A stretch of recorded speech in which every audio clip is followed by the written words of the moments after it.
vocês vejam que entra assunto e sai assunto, esse problema dos partidos da base contribuindo com desgaste para o governo, ele continua, né?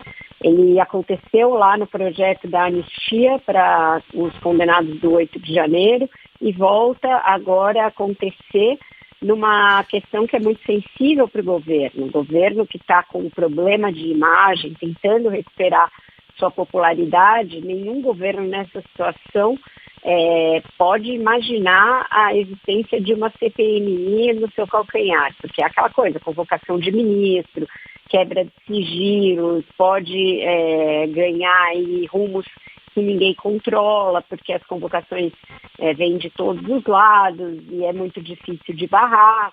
Então, para o governo, eu falava na semana passada, ele tinha conseguido evitar a instalação naquele momento, mas estava evidente que ainda não tinha conseguido tirar a ideia da CPMI do radar. Ela continuava ali, presente, continuava sendo um risco e agora está aí. O número de assinaturas conseguido. O Davi Alcolumbre também está fora de Brasília nessa semana. Ele está na comitiva do Lula, que estava na Rússia e agora está na China.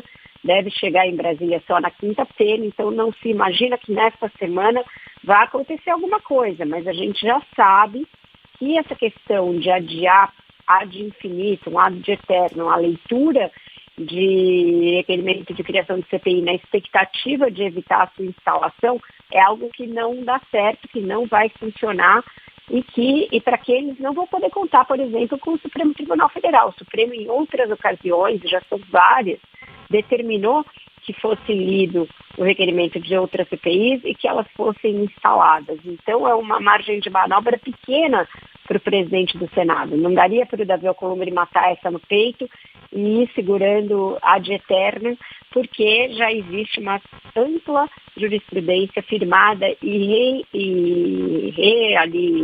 reeditada de que isso não é viável, de que isso é inconstitucional. Então, o governo deveria ter de contar com os partidos da sua base, mas isso também já ficou claro que não vai conseguir.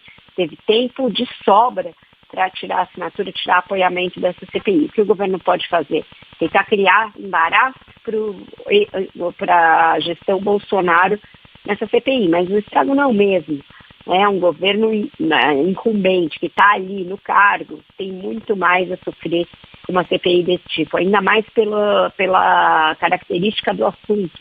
Colocar lá um monte de gente de esquerda, um monte de gente de sindicato, de associações sindicais ligadas ali de alguma maneira ao PT e ao PDT. Então, para o governo Lula, o desgaste é potencialmente incomparável com o que ela poderia fazer de estrago para o bolsonarismo, ainda mais porque eles já têm assuntos bem mais graves para lidar, estão com a situação da trama golpista, estão com a inelegibilidade do Bolsonaro, então esse assunto é muito lateral para o bolsonarismo.